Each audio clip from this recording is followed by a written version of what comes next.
Salut à toutes et à tous. Nous poursuivons justement cette partie concernée aux activités de la conférence des parties à la Convention cadre des Nations Unies sur les changements climatiques, la COP27, cette édition très spéciale de la conférence qu'accueille la ville côtière de Sharm el-Sheikh en Égypte.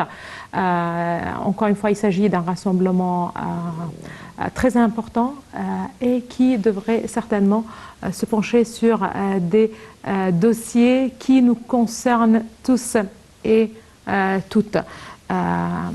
L'édition de Sharm el-Sheikh veut passer surtout des promesses à l'action, comme on le dit justement dans les coulisses de cette conférence.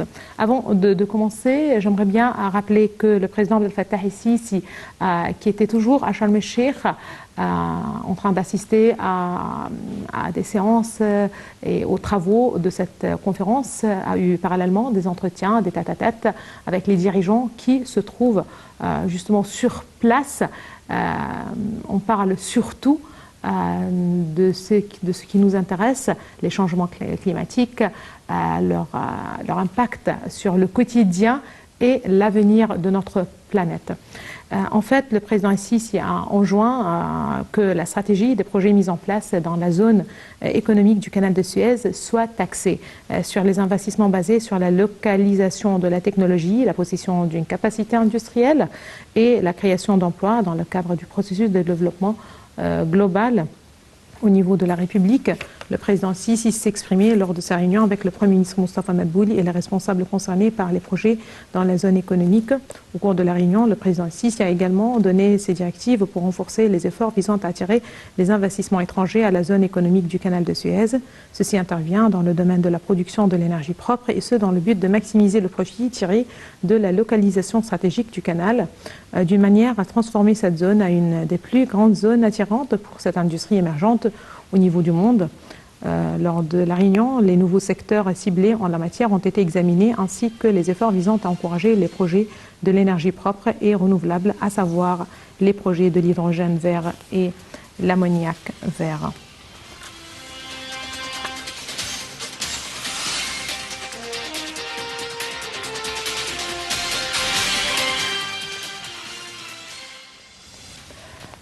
À présent, Madame, Monsieur, je vous propose un compte-rendu des activités du chef de l'État, le président Abdel Fattah el-Sisi, au cours de la semaine qui s'est écoulée.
Le président Abdel Fattah el-Sisi reçoit la directrice générale du Fonds monétaire international, Madame Kristalina Georgieva, à Sharm el-Sheikh.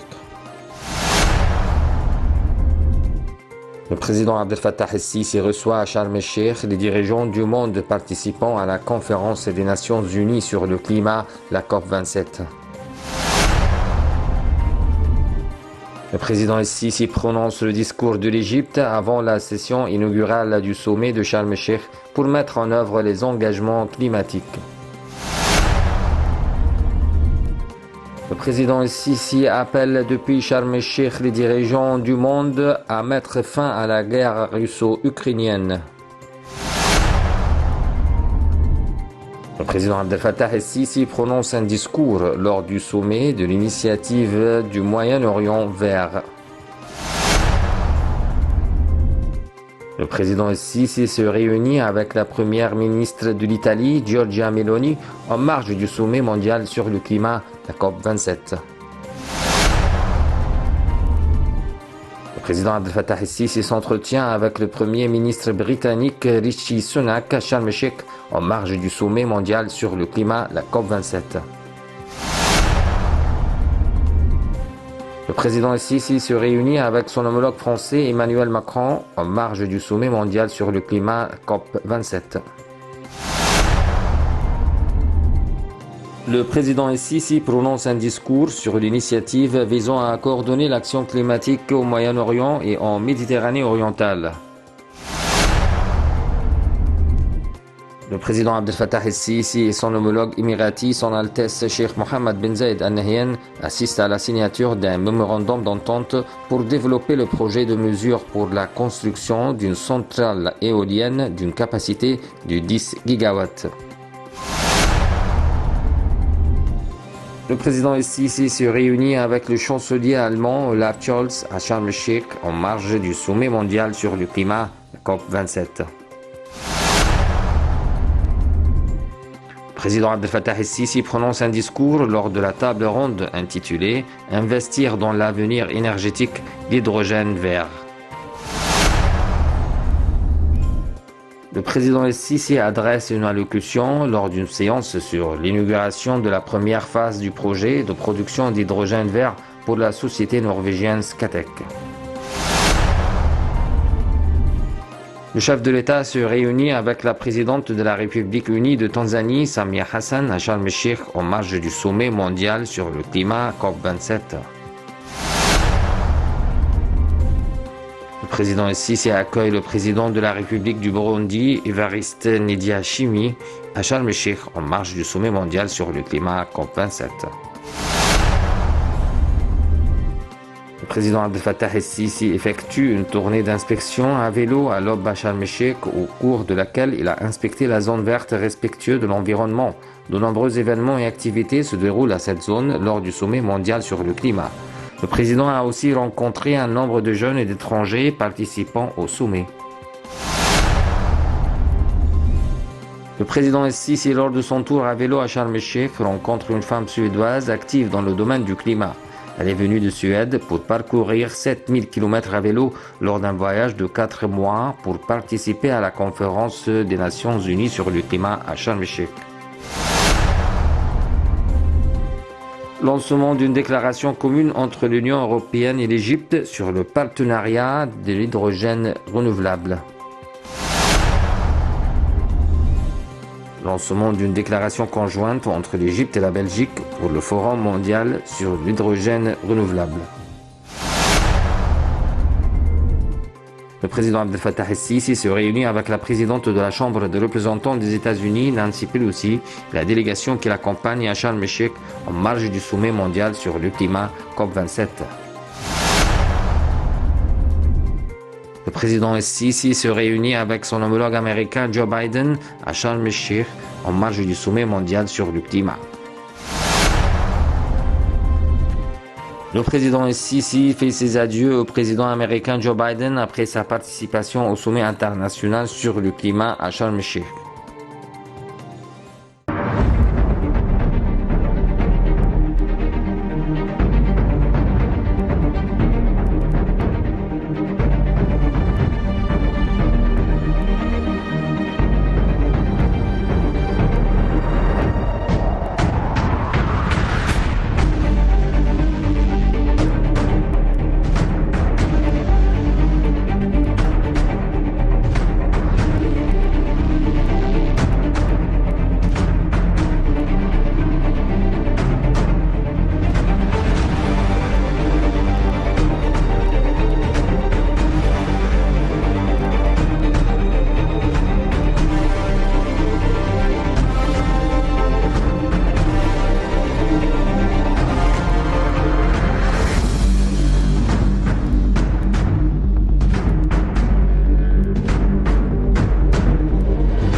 Eh bien, favoriser le juste financement de l'action climatique est primordial pour aider à transformer les promesses en actions concrètes et renforcer justement l'action du continent africain en faveur d'un développement durable. Telle est en effet justement la principale conclusion du guide de Sharm el-Sheikh. Encore une fois, on parle de la COP27, cette édition très spéciale de la conférence des parties à la Convention cadre des Nations Unies sur les changements climatiques.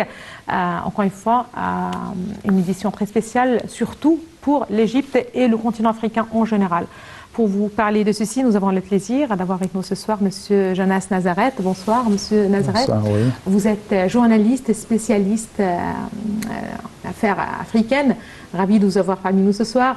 Merci. Justement, on parle d'une édition qui se veut avant tout centrée sur l'Afrique, et si je ne me trompe pas. Donc, encore une fois, avec pour thème principal, pour slogan aussi, passer des promesses à l'action. Aujourd'hui, quelques jours se sont déjà écoulés. Il ne reste que quelques jours jusqu'à la fin de la semaine. Justement, on est où aujourd'hui par rapport aux débats, aux travaux, aux promesses et aux actions? Ok, tout d'abord, je remercie pour votre invitation. C'est un plaisir d'être au studio pour aussi donner un avis sur le COP27 qui est réalisé ici en Égypte, dans la cité de Sharm el-Sheikh. Donc, la COP27, c'est une conférence qui réunit les leaders du monde entier pour revoir les questions qui mettent en péril l'univers tout entier à cause des changements climatiques. Donc, il y a des pays qui sont bénéficiés avec le pétrole. J'ai l'Afrique, par exemple, il y a l'Algérie, l'Angola, le Nigeria, la Libye, la Tunisie, sont des pays qui sont des exportateurs de pétrole et qui doivent penser à trouver une alternative de façon à ne plus dépendre de le pétrole. Donc c'est un défi, spécialement ici en Afrique. Comme nous savons, l'Afrique, c'est un continent avec beaucoup de difficultés et qui n'arrive pas à mettre en route parce qu'il y a encore plein de difficultés. Les gouvernements, la plupart, je ne peux pas généraliser tous, mais la plupart des gouvernants africains, ils ont du mal à résoudre leurs problèmes économiques. Avant même qu'ils se résolvent cette question, tient que les changements climatiques est un dossier aussi comme priorité. Autrement, la vie de la planète, ça sera en danger. Nous allons finir par mourir si nous prenons déjà la décision ferme de faire les réductions de la consommation de dioxyde de carbone et d'autres provenant des énergies fossiles. Donc, il y a une voie possible, mais je sais, normal, les pays riches et même les pays africains, ils auront du mal à laisser les dépendances du pétrole pour adapter les énergies vertes, soit les énergies renouvelables qui ne sont pas très nocives pour l'atmosphère. Mais, comme vous savez, la richesse et l'argent sont des moyens que les gens ne laissent pas de façon facile. Donc, voilà le dilemme principal. Les pays du monde entier sont prêts à faire des concessions pour permettre l'univers respirer un peu plus tranquillement et éviter les changements climatiques et les échecs que nous voyons, le climat, tout est bouleversé. Donc la question est là et il n'y a pas en arrière. Nous devons suivre ou nous mourrons tous. C'est vrai. Est la question.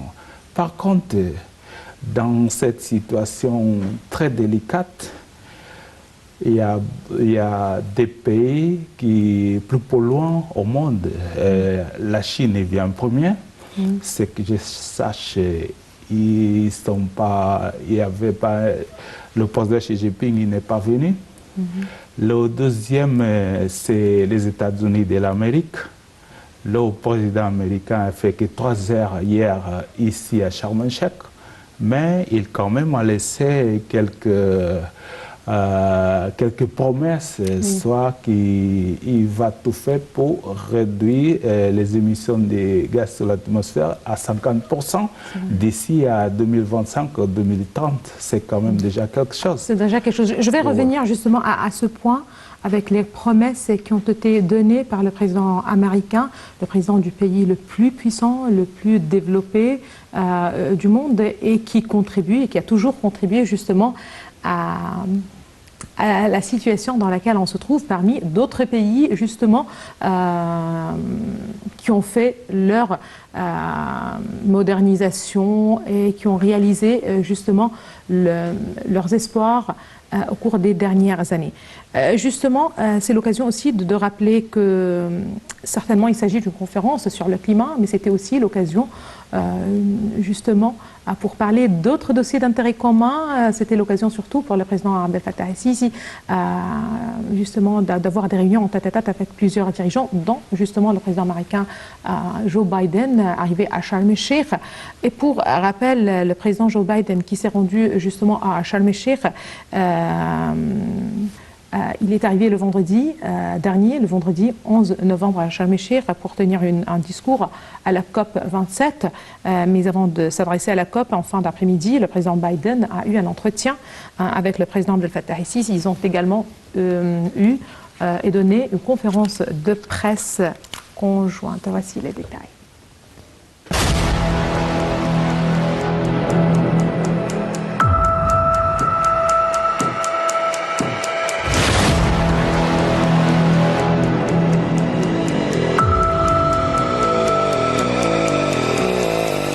إنني وإذ أتطلع إلى استقبالكم من قمة المناخ 27 التي تستضيفها مصر في شرم الشيخ.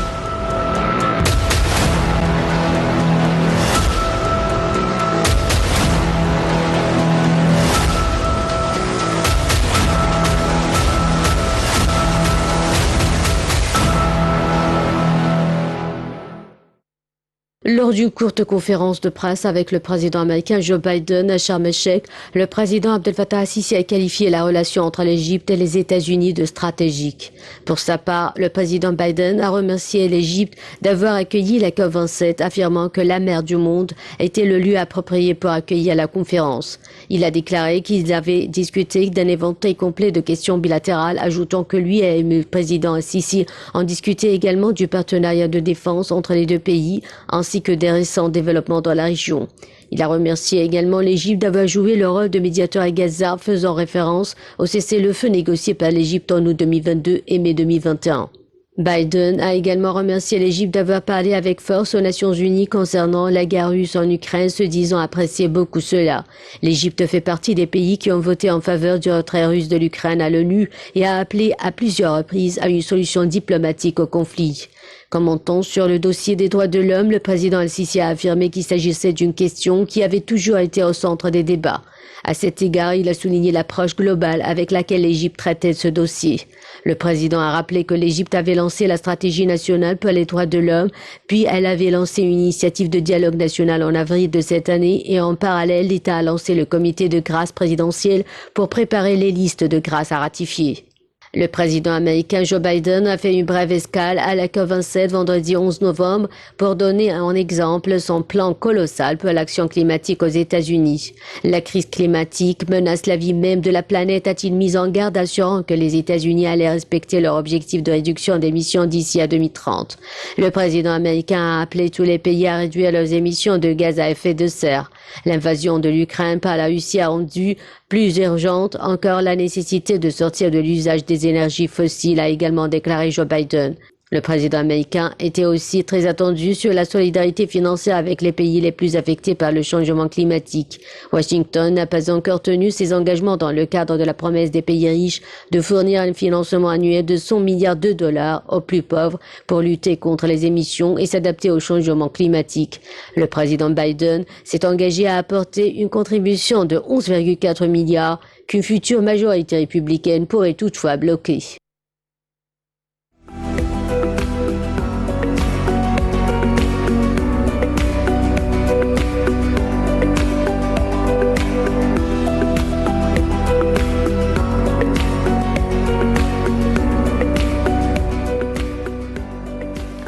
Le président américain qui a fait une brève escale à Sharm el-Sheikh vendredi dernier a appelé en fait tous les pays du monde à réduire leurs émissions de gaz à effet de serre. Il a promis même que les États-Unis allaient satisfaire à ses promesses de réduire les émissions de gaz à effet de serre d'ici 2030 selon les objectifs mis par l'administration américaine.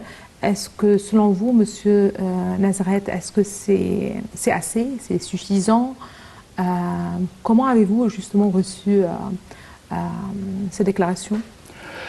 Dans son côté, ce que je peux dire, il a fait ses promesses. Il reste d'autres pays, surtout les plus loin, tels que la Chine. Xi Jinping n'était pas là. De même, le président de la Russie, Vladimir Poutine, n'était pas là. Font partie des pays les plus loin à la planète entière et qui doivent aussi faire des promesses. La Inde, par exemple, le Japon sont avec la Chine et les États-Unis, sont des pays les plus loin au monde. Ils doivent avoir une parole, ils doivent comprendre les accords selon les accords de Paris, qui doivent réduire graduellement de façon à éviter la catastrophe au monde. Donc, malheureusement, Vladimir Poutine, à cause de la situation présentement au pays, la crise avec l'Ukraine, à l'Ukraine, il ne se fait pas présent.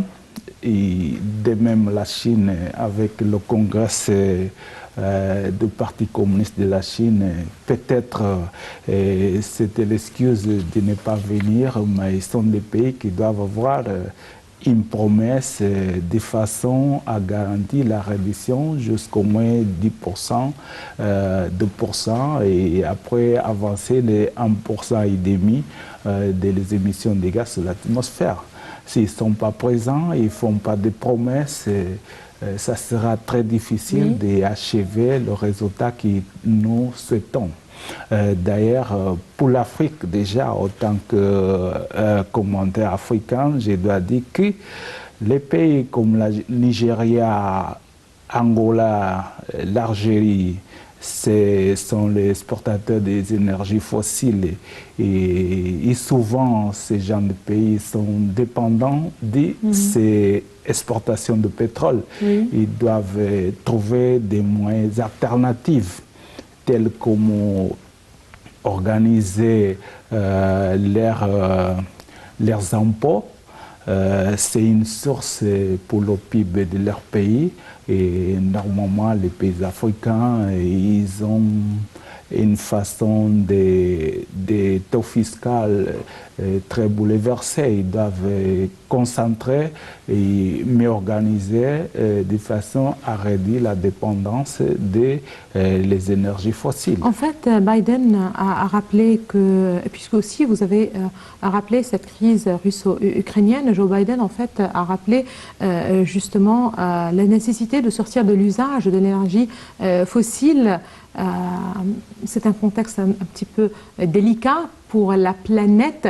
Est-ce qu'aujourd'hui, avec toutes ces initiatives qui visent à introduire et donner plus de place à l'énergie verte, l'hydrogène verte, tout ce qui est énergie renouvelable, est-ce que le monde aujourd'hui est prêt à cette transformation? On voit quelques pays qui avancent un pas, mais pas l'autre, en fait, justement pour ne pas rompre cette continuité industrielle de progression, de développement, alors que certains pays, à savoir les pays africains, comme vous venez justement de le rappeler, luttent pour réaliser un certain développement. On ne reçoit que des promesses, parfois des aides. Est-ce que c'est suffisant? Qu'est-ce qui est indispensable en ce moment en fait? Le problème d'Afrique, ça concerne aux Africains. Et je dois dire que c'est un échec à cause de l'incapacité de nos gouvernants d'avancer au niveau de leur économie. Ils se traînent encore à des petits détails sans importance.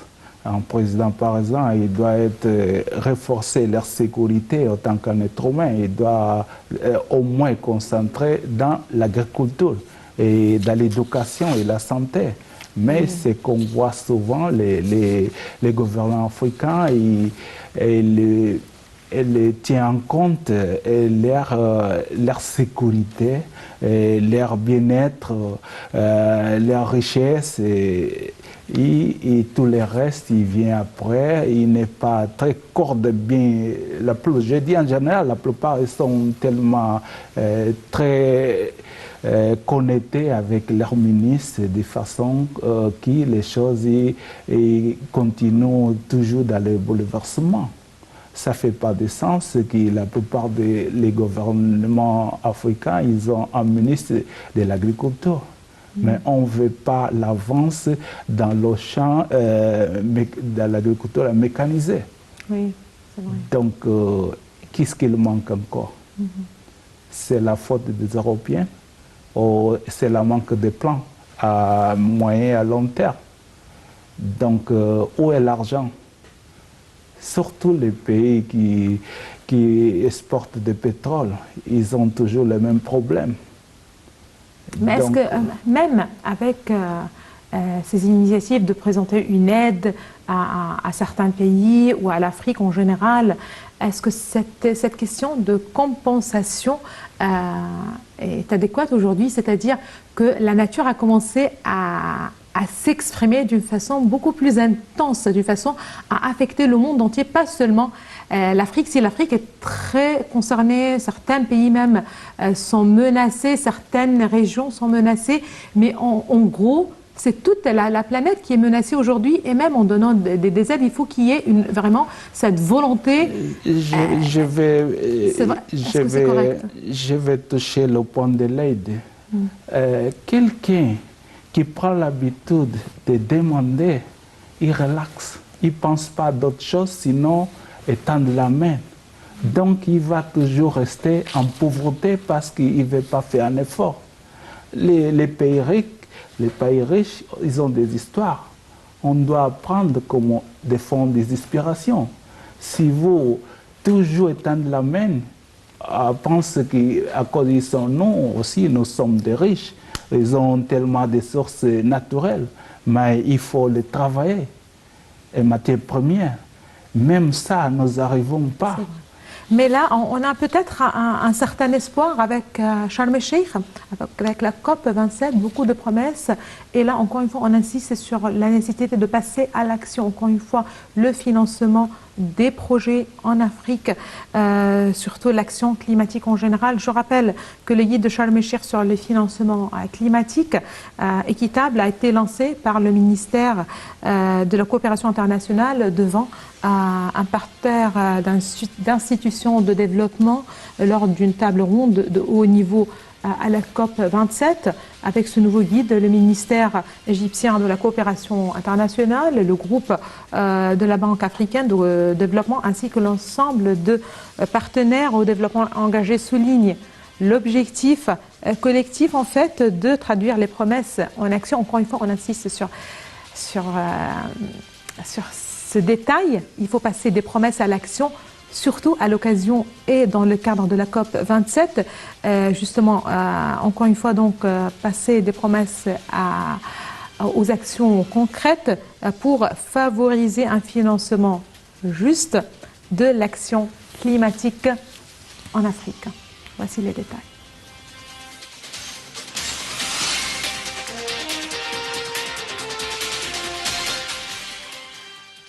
Favoriser le juste financement de l'action climatique est primordial pour aider à transformer les promesses en actions concrètes et renforcer l'action du continent africain en faveur d'un développement durable. Telle est la principale conclusion du guide de Sharm el-Sheikh sur le financement climatique équitable lancé par le ministère égyptien de la coopération internationale devant un parterre d'institutions de développement lors d'une table ronde de haut niveau à la COP 27. Il est le fruit d'une collaboration entre le ministère égyptien de la coopération internationale et plus d'une centaine de partenaires de développement, dont la Banque africaine de développement, des institutions financières ainsi que des organisations à but non lucratif. Le guide a pour objectif de développer un cadre international pour la finance climatique et d'aider les pays africains à obtenir davantage de financement vert dans un contexte africain marqué par les déficits budgétaires liés à la gestion de la pandémie de la Covid-19 et de la flambée des cours des matières premières énergétiques et alimentaires. La présentation du guide a été suivie d'une discussion de haut niveau sur ces recommandations qui visent à soutenir l'effort de résilience et de relance pour une croissance forte et inclusive. La ministre de la Coopération internationale, Rania Al-Mashat, a déclaré qu'au regard des effets dévastateurs du changement climatique, la question du financement est devenue centrale. Et avec l'exacerbation des répercussions de la pandémie de Covid-19 et du conflit russo-ukrainien, les pays en développement et les économies émergentes ont plus que jamais besoin de financements spécifiques indispensables pour poursuivre leur action climatique. Elle a ajouté que ce nouveau guide identifie un cadre international qui favorise une répartition équitable des financements climatiques, en particulier en faveur des pays africains.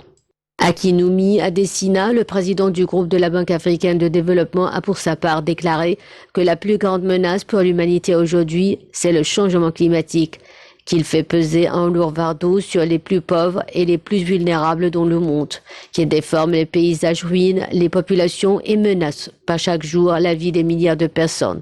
Dans ce contexte, ce guide offre une excellente opportunité d'accorder une plus grande attention aux besoins financiers des pays les plus vulnérables aux effets du changement climatique sans détourner leur financement du développement ni accroître leur endettement.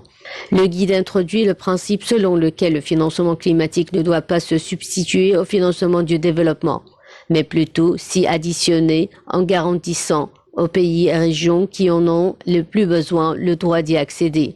Il appelle les acteurs internationaux du climat à tenir compte des disparités historiques dans la répartition du financement climatique entre les pays. Il définit le concept de financement équitable dans la structuration de la finance climatique internationale avec la création d'un mécanisme dédié à sa mise en œuvre. Ce guide formule des recommandations stratégiques visant à stimuler la finance climatique en Afrique et à accroître les investissements dans les projets d'atténuation et d'adaptation, a précisé Rania Al-Mashat. Elle a ajouté que le continent africain ne contribue qu'à hauteur de 3,8% aux émissions des gaz à effet de serre et ne reçoit que 5% des flux de financement climatique. Cela à un moment où les besoins de l'Afrique sont estimés à 250 milliards de dollars par an. Avec ce nouveau guide, le ministère égyptien de la coopération internationale, le groupe de la Banque africaine de développement ainsi que l'ensemble des partenaires au développement engagés soulignent l'objectif collectif de traduire les promesses en actions concrètes pour favoriser un financement juste de l'action climatique en Afrique.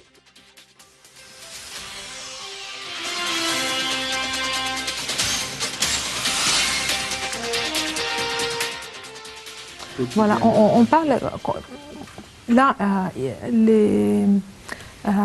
Lors de cette conférence, on a rappelé la nécessité de mettre en place un système de gouvernance efficace assorti de règles qui favorisent un environnement propice à la mise en place de marchés verts. Qu'est-ce qu'on veut dire par marché vert au sein de l'Afrique? Le marché vert sont les sources naturelles qu'on peut trouver sous l'eau, sous la terre, le soleil.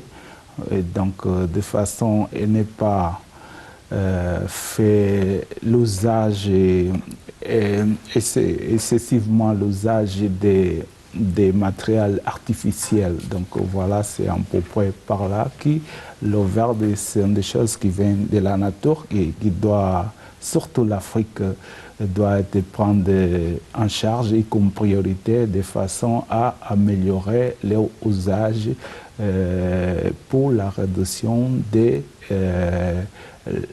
les gaz de l'atmosphère. Donc, comme j'ai essayé de dire pour continuer dans mon point de vue, que les pays africains ils doivent définitivement industrialiser l'agriculture de façon à avoir les sources et une autosuffisance qui va leur permettre d'exporter et avoir l'argent pour refaire ce qui manque. Avec l'agriculture, on peut démarrer l'industrie. L'Afrique, jusqu'au présent, il y a très peu d'industries capables de gérer des emplois, capables de mener l'argent pour l'État de façon à augmenter les produits internes. C'est par là que les Africains sont toujours en train de pleurer la nécessité des besoins de l'aide, tandis que les choses ne sont pas bien organisés. Ils ne sont pas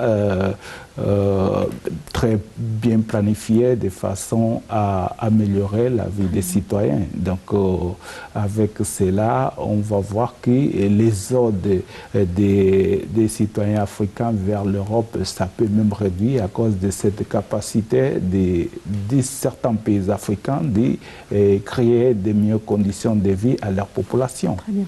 Est-ce que par rapport à Glasgow, par rapport aux engagements de Paris, est-ce que vous pensez que cette édition de la conférence sur les changements climatiques ou sur le climat va être vraiment comme l'ont précisé plusieurs dirigeants et responsables en fait lors de cette édition? Est-ce que ça sera vraiment un tournant dans l'histoire des conférences sur le climat? Et à Glasgow, c'est que je sache, l'Inde c'est aussi un pays le plus loin au monde et a fait certaines réticences. Et il a mis à poser beaucoup de questions sur ces dépendances des énergies fossiles qui ne peuvent pas faire de grands compromis, tandis qu'il est tellement encerclé pour les dépendances des énergies fossiles. Donc il était honnête, mais on ne peut pas rester dans comme je peux dire, dans son attente. Le monde avance, les choses doivent être appliquées et donc la Inde aussi, telle comme la Chine, ils doivent faire la promesse pour la réduction. Donc je crois que Sharm el-Sheikh, ça sera le dernier espoir pour l'univers tout entier, la planète Terre, les compromettre sérieusement et pour l'Afrique elle-même, il doit travailler sérieusement, oublier la demande d'aide souvent, partout l'aide, il y avait la Covid, l'aide, maintenant c'est le changement climatique, c'est l'aide, mais qu'est-ce que vous faites avec l'argent que vous gagnez? Vous exportez beaucoup de choses, que vous faites? Vous voulez toujours des belles voitures, pourquoi faire s'il n'y a pas les routes bien pavimentées? L'accès au financement reste un défi majeur pour le continent, c'est ce qu'a déclaré en fait le président du groupe de la Banque africaine de développement, Aki Oumi Adesina. il a précisé que la plus grande menace pour l'humanité aujourd'hui, c'est le changement climatique. Il fait peser un lourd fardeau sur les plus pauvres et les plus vulnérables dans le monde. Il déforme le paysage. Ça, c'est un point très important. Bien sûr, tout le monde a peur. Tout le monde essaie d'avertir il la dit, il ruine gravité. les populations et menace chaque jour, justement, la vie de milliards de personnes. Parce qu'on voit déjà les changements climatiques, les cyclones, les pluies de l'eau, le réchauffement climatique, la température augmente. On voit déjà les conséquences de notre négligence. Si nous continuons avec cette négligence, c'est un suicide collectif. Donc on doit éviter à tout prix. On doit sacrifier. Donc il faut justement efficacement mobiliser en fait cette croissance durable en Afrique. Avoir de grosses pertes de l'argent. L'important c'est la vie. À l'homme, avec leur intelligence, ils peuvent avoir d'autres moyens pour gagner l'argent. Mais c'est là des énergies fossiles, c'est un argent perdu. On doit passer progressivement, bien sûr, parce qu'on va tout perdre comme ça, progressivement, de façon à se concentrer dans les énergies renouvelables, celles qu'on dit vertes. De même pour l'agriculture. Oui, on doit faire beaucoup plus naturel que les choses artificielles. On doit, c'est la santé qui est en cause. Donc il y a beaucoup de choses à faire. Il faut qu'il y ait tous ces compliments de le faire, mais par cela, il faut comme je peux dire, le compromis des leaders africains d'y avancer. Il y a par exemple un film qui vient de sortir, le Wakanda, c'est une façon indirecte de montrer que l'Afrique, ils peuvent bien être comme le film. Oui. Mais on ne va pas se perdre dans les illusions. C'est les cinéastes hollywoodiens, ils donnent certaines pistes de comme l'Afrique il peut évoluer à quel niveau. Mais les Africains, ils sont concentrés à exhiber la luxury, ils veulent monter les hôtels de 5 étoiles, ils veulent une voiture, le nouveau, pour rien faire. Ça, c'est vraiment problématique. Ça, c'est vraiment problématique. Qu'est-ce qu'il faut choisir? Qu'est-ce qu'il faut laisser? Quelles sont en fait les priorités aujourd'hui? Et qu'est-ce qu'on va payer contre ce qu'on réalise? Vous avez mentionné l'agriculture. Au départ, on a parlé de l'homme, de la planète, des paysages. L'eau fait partie de ce contexte, en fait. Et dans ce cadre, l'eau qui est au cœur de l'action climatique et construire justement un avenir juste, inclusif et résilient au changement climatique n'est pas possible sans des ressources en eau fiables, sûres et accessibles. Ainsi, la raréfaction de l'eau et la sécurité hydrique figurent donc sur l'agenda ou figurer sur l'agenda de la COP 27. En effet, l'Égypte tente de trouver des solutions pour faire face aux multiples problématiques liées à l'eau, alors que la gestion durable de l'eau est l'un des défis les plus urgents pour l'humanité, en fait. Voici les détails.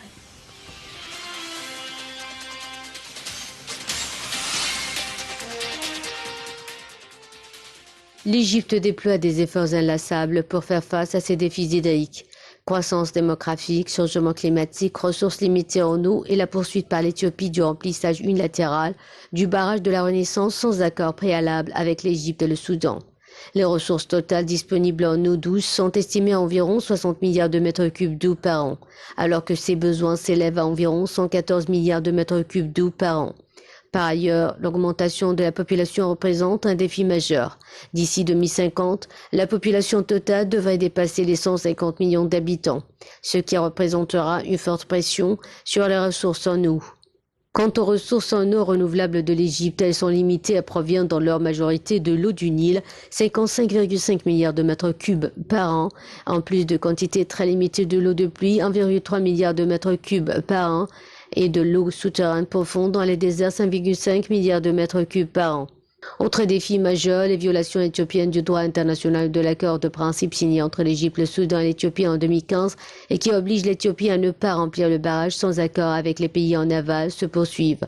Le premier ministre éthiopien Abiy Ahmed vient d'annoncer l'achèvement du 3e remplissage du barrage éthiopien et le début de la production d'électricité à partir de la 2e turbine. Le 30 juin 2022, l'Égypte a adressé une lettre au Conseil de sécurité des Nations Unies pour s'opposer totalement aux mesures unilatérales de l'Éthiopie, en insistant sur le fait que l'État égyptien ne tolérera aucune atteinte à sa sécurité hydrique ou toute menace pour le peuple égyptien qui considère le Nil comme sa seule source de vie.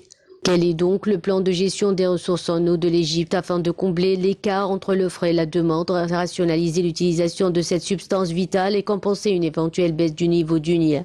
L'Égypte tente de trouver des solutions alternatives pour combler ce déficit qui s'élève à environ 57 milliards de mètres cubes par an et pour faire face aux multiples problématiques liées à l'eau. Fin 2020, l'Égypte a lancé une stratégie de gestion des ressources hydriques à long terme jusqu'en 2037 avec des investissements qui pourraient aller de 50 à 100 milliards de dollars. Dans le cadre de ce plan, de nombreux projets ont été lancés. En septembre 2021, l'Égypte a donné le coup d'envoi à la plus grande station d'épuration d'eau usée Bahr el-Bakar à Port Saïd avec une capacité de production de 5,6 millions de mètres cubes par an. De l'autre côté, les travaux de revêtement des canaux d'irrigation sont en cours en Égypte. Ce projet, qui devrait permettre à terme de revêtir les canaux d'irrigation sur 30 000 km, vise à éviter l'infiltration de 5 milliards de mètres cubes d'eau par an et améliorer le processus de dégestion et de distribution de l'eau. Autre volet, l'État vise à construire dans les prochaines années 17 stations de dessalement de l'eau de mer qui devraient fournir en tout 2,8 millions de mètres cubes d'eau potable. Le dessalement de l'eau de mer est l'un des axes futurs les plus importants pour augmenter la ressource en eau, d'autant plus que son coût diminue grâce aux technologies modernes. Selon le ministre des Ressources en eau et de l'Irrigation, Hani Souelam, l'un des défis les plus importants auxquels le pays est confronté est les effets négatifs du changement climatique puisque l'Égypte paye 2 fois la facture du changement climatique. Le premier concerne l'élévation du niveau de la mer, ce qui représente un grand défi pour les plages des villes côtières, et le second est son impact sur les taux de précipitation dans le bassin du Nil. L'État coopère avec toutes les institutions nationales et étrangères pour conserver et gérer l'eau de l'Égypte en utilisant les moyens les plus efficaces et les plus disponibles. Le ministre des Ressources hydriques a rappelé que 97% des ressources de l'eau du Nil proviennent de l'extérieur des frontières de l'Égypte. C'est pourquoi le terme coopération sera le titre qui va dominer le futur des relations entre l'Égypte et les pays du bassin du Nil pour réaliser les intérêts communs et réduire les effets négatifs du changement climatique.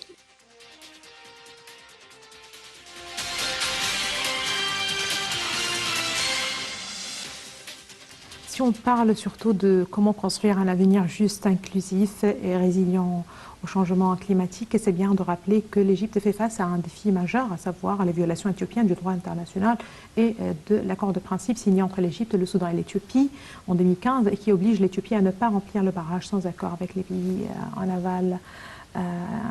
Ce pour suivre en fait un dernier point et un dernier mot peut-être, Monsieur Nazareth. Oui, le barrage, les renaissances que l'Éthiopie a construit, ils ont construit pour permettre une énergie capable d'utiliser dans leur pays et aussi exporter de façon à avoir l'argent. Par contre, il y a le Rio Nil, qui l'Égypte par exemple est la source unique, le Rio Nil, qui doit avoir un mot dans cette affaire,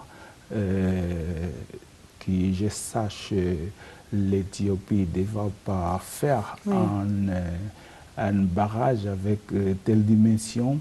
Ça met en péril tout un pays, celle qui l'Égypte. Mais malgré qu'il est un pays pauvre, il a besoin d'entamer des stratégies de façon à augmenter leur économie, mais il ne faut pas mettre en danger tout un pays. Là, il faut justement rappeler qu'il y avait des négociations. Les négociations n'ont pas pu continuer, c'est-à-dire il y avait des accords. Les accords n'ont pas été... le côté éthiopien n'a pas rempli ses engagements, n'a pas respecté les accords.